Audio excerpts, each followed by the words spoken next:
నమస్కారం, welcome to I dream. ధర్మ మార్గం విత్ విజిత కార్యక్రమానికి స్వాగతం.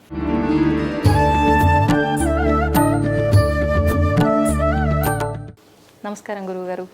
నమస్కారం అండి గురుగారు. శ్రీరామనవమి అంటే రాముడు సీత ఆదర్శ దంపతులు అంటారు. అంటే భార్యాభర్తలు వాళ్ళిద్దరిని ఆదర్శంగా తీసుకొని అన్యోన్యంగా చక్కగా ఉండాలి అని చెప్పి పెద్దవాళ్ళు చెప్తూ ఉంటారు. స్వామి కళ్యాణం అంటే ఇప్పుడు ప్రస్తుతం చూస్తున్నాము, స్వామి కళ్యాణం ఎక్కడైనా జరుగుతుంది అని అంటే అసలు ఎప్పుడు ఆలయానికి వెళ్ళని వారు కూడా ఖచ్చితంగా ఆ రోజు ఆలయానికి వెళ్తారండి. వెళ్ళిన తర్వాత అక్కడ స్వామివారి కళ్యాణం జరిగిన అక్షతలను తీసుకొచ్చి అంటే ఇంట్లో పెట్టుకుంటే వివాహం కాని వారికి వివాహం అవుతుంది, లేదు అంటే మాకున్న కోరికలు ఏమైనా ఉంటే అవి నెరవేరుతాయి అనే కాంక్షతో వెళ్ళే వాళ్ళు కూడా కనిపిస్తున్నారు. అసలు ఏంటి కళ్యాణం చూచినా లేదు అక్కడ అక్షతలు తెచ్చి మనం ఇంట్లో పెట్టుకున్నా మనకు అసలు అంటే ఎటువంటి విధానం అనేది మనకు అనుగ్రహిస్తుంది? స్వామి అనుగ్రహం ఉంటుందా లేకపోతే ఏంటి దాని వెనకాల ఆంతర్యం? దాని గురించి తెలియజేయండి. చాలా బాగుంది. అయితే సీతారాముల కళ్యాణం అనేది మన దక్షిణ భారతంలోనే మనం చూస్తాం. ఉత్తర భారతంలో శ్రీరామ జననమే జన్మోత్సవమే చేస్తారు తప్ప కళ్యాణోత్సవాలు చేయరు. ఆ రోజున మనకు అయోధ్య నగరంలో రాముడికి వివాహం ఏం చేయం. రాముడికి పుట్టినటువంటి రోజున సందర్భంగా జన్మోత్సవం, హ్యాపీ బర్త్డే అని చెప్పినట్టు చెప్తాం అక్కడ. ఇక్కడ మటుకు మనం మన సంప్రదాయంలో దక్షిణ భారతంలో కళ్యాణం చేసే సంప్రదాయం ఒకటి ఉంది. అంటే జన్మతిథి నాడు స్వామికి కళ్యాణం చేయటం. అయితే ఇది కళ్యాణం అనేది మనం ఎందుకు చేస్తున్నామండి అంటే రాముడి యొక్క కళ్యాణాన్ని ఎవరు చూశారు? అసలు నిజంగా రామాయణం సమయంకి వెళ్ళినప్పుడు రాముడి కళ్యాణాన్ని ఎవరెవరు చూశారంటే చాలా తక్కువ మంది చూశారు. ఎందుకు చూశారండి అంటే విశ్వామిత్రుడు యాగ సంరక్షణ కోసం పంపించాడు దశరథుడు. యాగం అయిపోయింది, అక్కడి నుంచి అక్కడ ఏదో మిథిలా నగరంలో యజ్ఞం చేస్తున్నారు, ఆ యజ్ఞం చూడడానికి వెళదాం, అక్కడ ఒక ధనస్సు ఉంది నీకు చూపిస్తా అన్నాడు. ఆ ధనస్సు చూశారు, ధనస్సు వెలగొట్టారు. ఆ ధనస్సు ఎవరు ఎరగొడితే వాళ్ళకి మా అమ్మాయినిచ్చి పెళ్లి చేస్తాయని ఆయన శపథం చేశాడు. ఇదంతా మనకు రామాయణంలో ఉన్న కథ. అప్పుడు మరి ఎంతమంది రాముడు కళ్యాణం చూశారు? పెళ్లి చూశారు, ఆయన పెళ్లి చూడలు ఎవరో ఋషులో వాళ్ళు చూశారు. ఈ అయోధ్య నగర వాసులు ఎవరు కూడా చూడలే. అందువల్ల ఆ మిస్ అయినటువంటి దాన్ని మేమందరం మిస్ అయిపోయినామని చెప్పి దక్షిణ భారతంలో ఉండేటువంటి ఆచార్యులు రాముడి పెళ్ళి అందరూ చూడాల్సిందే, మా రాముడి పెళ్ళి అంగరంగ వైభవంగా అని చెప్పి మనం ఎవరికి తగ్గ భక్తి పారవస్యంగా మనందరం చేస్తున్నాం. ఇప్పుడు ఇది చూడడానికి ఇవాళ ప్రపంచమంతా వచ్చి చూస్తున్నారు. ఇవాళ రాముడు పెళ్ళి, రాముడి యొక్క కళ్యాణం చూడనటువంటి వాళ్ళు ఎవరు లేరు. ప్రపంచం అంతా చూస్తారు. ఇప్పుడు ప్రపంచం చూడటం కాదు, ప్రపంచం అంతా చేస్తున్నారు. అన్ని దేశాల్లో అన్ని ఖండాంతరాల్లో రాముడి పెళ్ళి. మా గురువుగారు చెప్పినట్టు రామనామం పలుకని నోరు, ఆంజనేయ స్వామి లేని ఊరు అంటూ లేదట ప్రపంచంలో. ఆ నోరు రామ అనేటువంటి నోరు లేకుండా ఎవరు లేడు. ఆంజనేయ స్వామి లేకుండా ఏ ఊరు లేదు భారతదేశం కాదు, ఇప్పుడు మిగతా దేశాలు కూడా ఇప్పుడు అంతా భారతదేశమే. ఎవడెవడైతే ఈ సంప్రదాయాన్ని పాటిస్తాడో అదంతా భారతదేశమే. అది అమెరికా కానివ్వండి, ఆస్ట్రేలియా కానివ్వండి, లండన్ కానివ్వండి, ఇంకేమైనా కానివ్వండి, ఎవరైతే పాటిస్తున్నారో అంత భారతమే. అంటే అంత విశాలమైనటువంటి సంపత్తి గలవాడు రాముడు. ఏమంటే ఈ భూమినేనా ఆయన పాలించేది? అనేక కోటి బ్రహ్మాండ నాయకుడు. మనం అనుకుంటున్నాం ఏదో అమెరికా, ఆస్ట్రేలియా ఇవి మన కోసం మనం. ఇదంతా ఎక్కడున్నాయి? భూమి మీదనే ఉన్నాయి. భూమే కదా.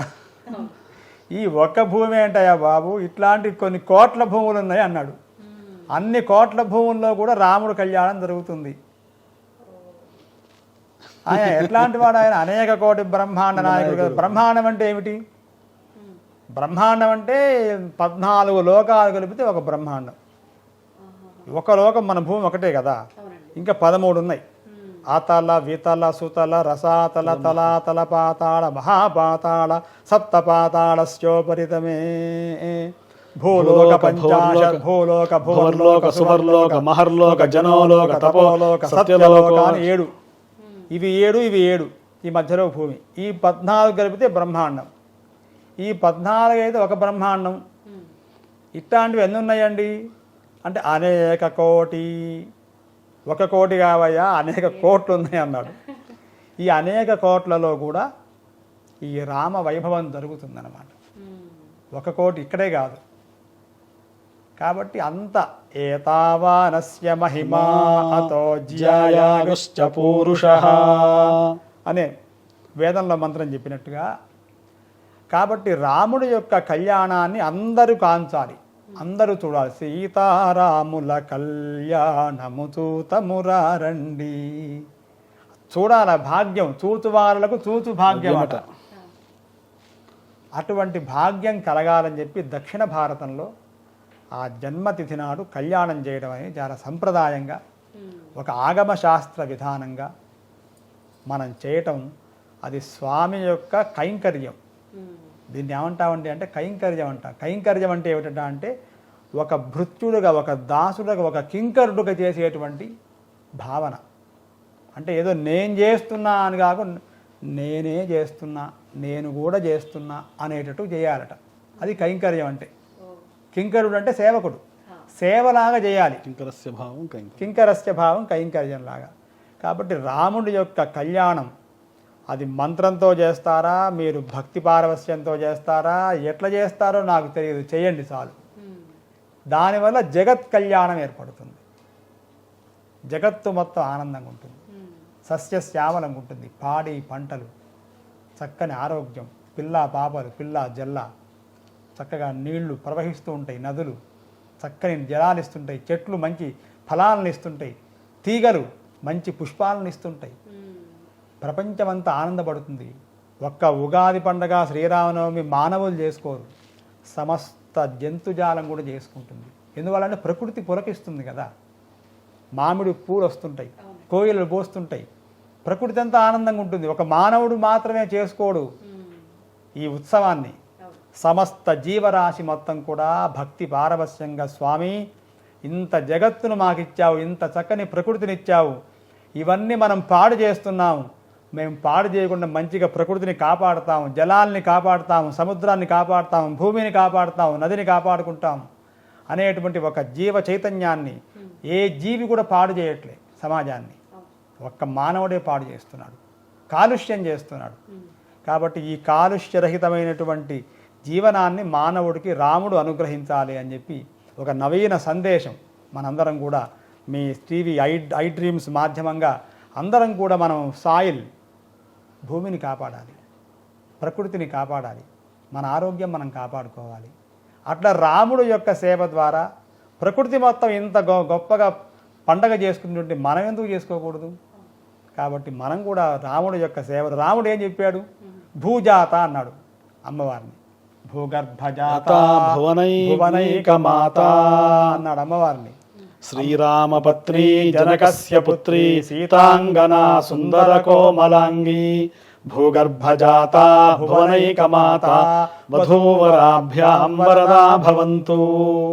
సావధానాః సుముహూర్తే సావధానాః శుభలగ్నే సావధానాః శ్రీలక్ష్మీనారాయణ ధ్యాన సావధానాః. అట్లా అంగరంగ వైభవంగా రాముడి కళ్యాణం, జగత్ కళ్యాణం కావాలి. నిజంగా చాలా సంతోషంగా ఉంది గురుగారు. ఇంతసేపు మీతో మాట్లాడుతున్నందుకు, ఇంత కంటెంట్ నేను తీసుకుంటున్న హ్యాపీనెస్ అయితే నాకు ఉంది. కానీ ఏదో మూల మిమ్మల్ని ఇంతసేపు కూర్చోబెట్టి ఇబ్బంది పెట్టేశాను అన్న బాధ కూడా ఉంది. కానీ తప్పలేదు, స్వార్థం అంటారు కదా, కంటెంట్ మీ నుంచి తీసుకోవాలన్న స్వార్థంతో కూర్చోబెట్టానండి, ఏమీ అనుకోవద్దు. అంటే ఇంకొక మాట చెప్పాలి మీకు, మేము ఒక 20 సంవత్సరాల తర్వాత మళ్ళీ ఈ మధ్య మార్గంలో ఎస్విబిసిలో భక్తిలో జీ తెలుగులో 24 గంటలు, దాంట్లో ఆర్టీవీలో రకరకాల టీవీ ఛానల్లో మేము యుఎస్ వెళ్ళక ముందు అనేక టీవీల్లో ప్రవచనాలు అనేక రకాలు చెప్పుకున్నాం. తర్వాత ఈ రంగాన్ని వదిలేసి అసలు మనం రంగు లేనటువంటి జీవితం ఎట్లా ఉంటుందని ఆ మార్గంలో రంగులు లేనటువంటి జీవితంలో మేము అనేక రంగుల్లో మేము విహరిస్తూ ఉన్నాం. తర్వాత మళ్ళీ ఇదే అంత కాల వ్యవధి గ్యాప్ తర్వాత మళ్ళీ ఫస్ట్ ఇంటర్వ్యూ మీకు మా విజిత గారికే ఇవ్వడం, ఐ డ్రీమ్స్ మాధ్యమికంగా మీకే ఇవ్వడం జరిగింది. ఇది మటుకు మేము ఘంటాపథంగా ఇది మీరు ప్రసారం చేసుకోవాలని మేము చెబుతున్నాం. ఎవరికి ఈ అవకాశం ఇవ్వలేదు. మా రామభద్ర క్షేత్రం, మా విజిత గారు, మా ఐ డ్రీమ్స్ వారు, మీకు స్వామి ఆశీర్వచనం. ఇంకా మీరు ఆరంభం చేయండి. నిజంగా మీరు అన్నట్లు నాకైతే చాలా సంతోషంగా ఉంది గురుగారు. ఇంత గ్యాప్ తర్వాత అంటే మళ్ళీ ఎక్కడ ఇవ్వద్దు అనే ఆలోచనలో ఉండి కూడా నిజంగా నాకు ఇచ్చారంటే అది నిజంగా స్వామి అనుగ్రహము. స్వామి అనుగ్రహం వల్లే మీరు ఒప్పుకున్నారు. ఒప్పుకోవడానికి వెనకాల నిజంగా మన సంతోష్ కుమార్ గారు ఉండటం వల్లే గురువుగారు ఇదంతా సాధ్యపడిందనే చెప్పాలి. నిజంగా నాకు నిజంగా ఏదో కొంచెం అదృష్టం ఉండబట్టే ఇదంతా జరిగిందని చెప్పాలి. మీరు మళ్ళీ ఇంకొక మాట కూడా అన్నారు, అంటే ఇంకెవ్వరికి ఇవ్వను నేను ఇప్పటి నుంచి ఇంకా మేము అని చెప్పి. ఇది కొంచెం బాధాకరంగా ఉన్నప్పటికీ నాకు ఇచ్చినందుకు మాత్రం నేను నిజంగా ధన్యురాలనండి. సంతోషం, ధన్యవాదాలు.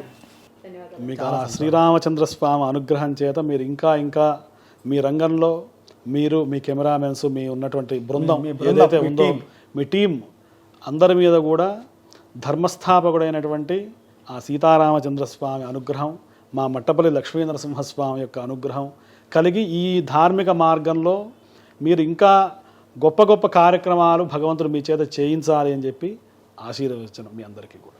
జై శ్రీరామ్.